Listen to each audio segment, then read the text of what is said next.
For me, home is a haven of peace, serenity.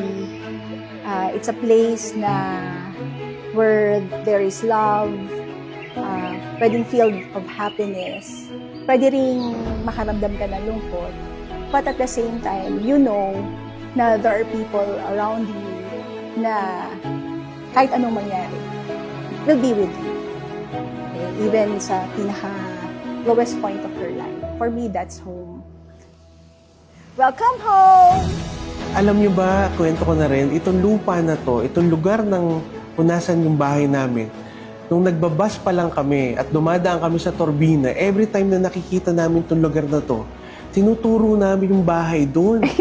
Oo. It just so happened na nagulat kami nung tinripping kami nung agent namin from Ayala, na yung tinuturo pala namin from the bus is dito pala yun.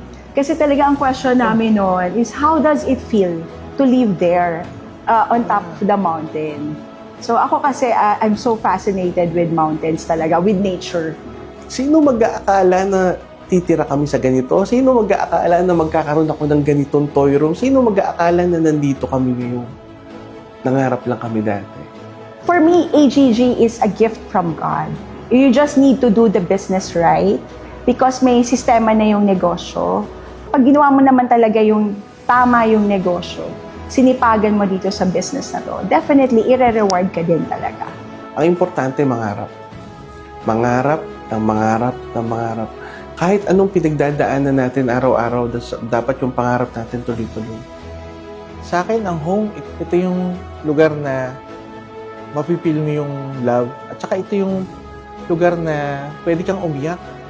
Na hindi ka matatakot na ma-judge ka. Kasi alam mo, yung mga taong nakapaligid sa'yo, alam nila kung bakit ka umiiyak. At sila rin naman yung, alam niyo, yayakap sa'yo para maalis man kung ano yung mga bagay na yung pagod, kaya ka umiiyak.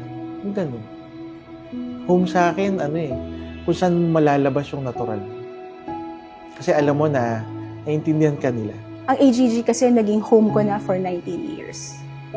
And lahat ng promises ng AGG, magmula nung nagsimula, is natupad talaga yun sa buhay namin. Natupad sa buhay ko, natupad sa buhay namin ni Ap Mike, at natupad din sa buhay ng mga anak ko.